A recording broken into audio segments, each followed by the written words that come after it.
Hello friends, welcome to Vidhya's cookbook. இன்னைக்கு நம்ம பண்ண போறது அருமையான ருசியான கருவேப்பிலை தொகையல். இத ரைஸோட பிசைஞ்சு சாப்பிடலாம். கொஞ்சம் தண்ணி விட்டா தோசைக்கும் நல்லா இருக்கும். வாங்க எப்படி பண்றதுன்னு பார்க்கலாம். வாங்க நம்ம கருவேப்பிலை தொகையல் எப்படி பண்றதுன்னு பார்க்கலாம். கருவேப்பிலை 2 கைப்பிடி அளவு. பொதுவா குழந்தைங்க ரைஸ்ல இப்படி இருந்துச்சுன்னா சாப்பிடாதுங்க. நம்ம தொகையெல்லாம் செஞ்சு போட்டு அசத்தலாம் குழந்தைங்களுக்கு. கருவேப்பிலை நம்ம அடிக்கடி உடம்புல சேர்த்துட்டோம்னா அது இதயத்துக்கு நல்லது, தலைமுடிக்கு நல்லது, ஸ்கின்னுக்கு, ஆல் ஓவர் பாடிக்கே ரொம்ப நல்லது. உளுத்தம்பருப்பு 3 டேபிள் ஸ்பூன் எடுத்திருக்கேன். சென்னா டால் 1.5 டேபிள் ஸ்பூன் எடுத்திருக்கேன். கடலைப்பருப்பு, சிகப்பு மிளகாய் 6 எடுத்திருக்கேன், ரெட் சில்லி, தனியாவும் கருப்பு எல்லாம் 1/2 டீஸ்பூன் எடுத்திருக்கேன்.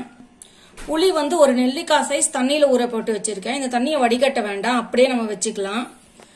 சுத்தம் பண்ண புளியா இருக்கட்டும், ஏன்னா நம்ம இந்த புளியோட சேர்த்து அரைக்கணும்.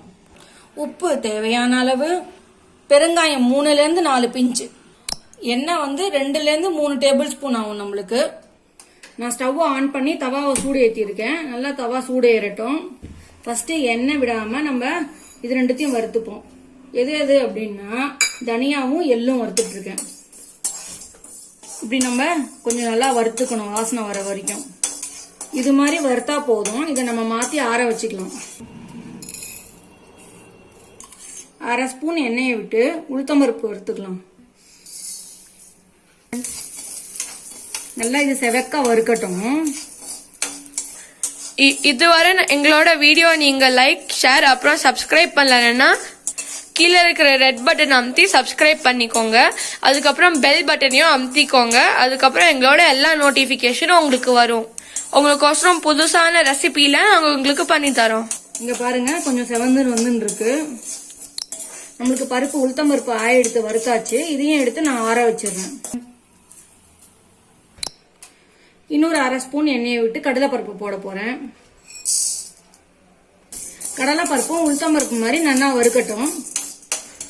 இங்க பாருங்க, நல்லா வறுந்துருக்கு. நல்லா வறுந்துருத்து. இதை நான் மாத்தி வச்சிடுறேன். ஒரு 1/2 ஸ்பூன் எண்ணெயை விட்டு மிளகா வறுக்க போறோம். இங்க பாருங்க, இது மாதிரி நல்லா வறுத்துக்கலாம். மிளகா வறுத்துருத்து இதை எடுத்துடலாம். இப்போ நம்ம நல்லா ஆறட்டும். எல்லாம் இதுலயே கொஞ்சம் பெருங்காயம் போட்டுக்கிறேன். பெருங்காயம் 2 நிமிஷம் 2 செகண்ட் வறுத்துக்கலாம். இப்படி இதுலயே நான் கருவேப்பிலை போட போறேன். பெருங்காயம் வறுத்ததுல கருவேப்பிலை போட்டு அது வறுத்துக்கலாம். நம்ம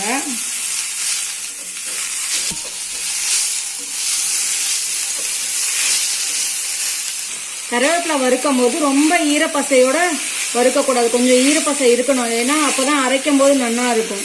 நம்ம தண்ணி இல்லாம ட்ரை ரோஸ்ட் பண்ணிட்டா அது கருவேப்பிலை பொடியாயிடும். இது நம்ம பண்ண போறது கருவேப்பிலை தொகையல். பச்சை வாசனை போயிடுத்து நம்மளுக்கு கருவேப்பிலைக்கு. இதோ இந்த அளவுக்கு வறுத்தா போதும். நான் சுவிட்ச் ஆஃப் பண்ணிடுறேன். இந்த சூட்லயே கொஞ்சம் வெந்துக்கும் நம்மளுக்கு. இப்ப இதெல்லாம் ஆறினோன்னு நம்ம வறுத்துக்கலாம். இது எல்லாத்தையும் சேர்த்து நம்ம அரைச்சி எடுத்துட்டு வரலாம். ஃபர்ஸ்ட் மிக்சி ஜார்ல தொகையலுக்கு தேவையான அளவு உப்பு, மிளகா, தனியா, எள்ளு. முதல்ல இதை நான் அரைச்சு கொண்டு வரேன். உளுத்தம்பருப்பையும் இதோட சேர்த்து அரைச்சிக்கலாம். அரைச்சி எடுத்துட்டு வந்திருக்கேன் பாருங்க.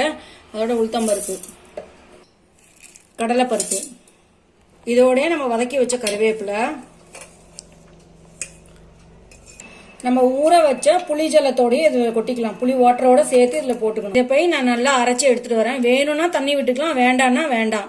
இங்க பாருங்க, இது மாதிரி நல்லா அரைச்சி எடுத்துன்னு வந்திருக்கேன். எனக்கு இதனால 3 டேபிள் ஸ்பூன் கூட தண்ணி பிடிச்சது. அருமையான கருவேப்பிலை தொகையல் ரெடி ஆயிடுது. கருவேப்பிலை தொகையல் சூடான சாத்துல நல்லெண்ணெய் விட்டு பிசைஞ்சு சாப்பிட்டா சூப்பரா இருக்கும். இட்லி தோசைக்கு வேணும்னா இதுல கொஞ்சம் தண்ணி விட்டு நல்லா அரைச்சி இன்னொரு சுத்தி விட்டு கடுகு தாளிச்சு நீங்க சாப்பிடலாம். சூப்பரா இருக்கும். தேங்க்யூ ஃப்ரெண்ட்ஸ், இந்த வீடியோ பார்த்ததுக்கு. மறுபடியும் சொல்றேன், லைக், ஷேர், அப்புறம் சப்ஸ்கிரைப் பண்ண மறந்துடாதீங்க. பெல் பட்டனையும் பிரஸ் பண்ணுங்க. பாய் பாய்.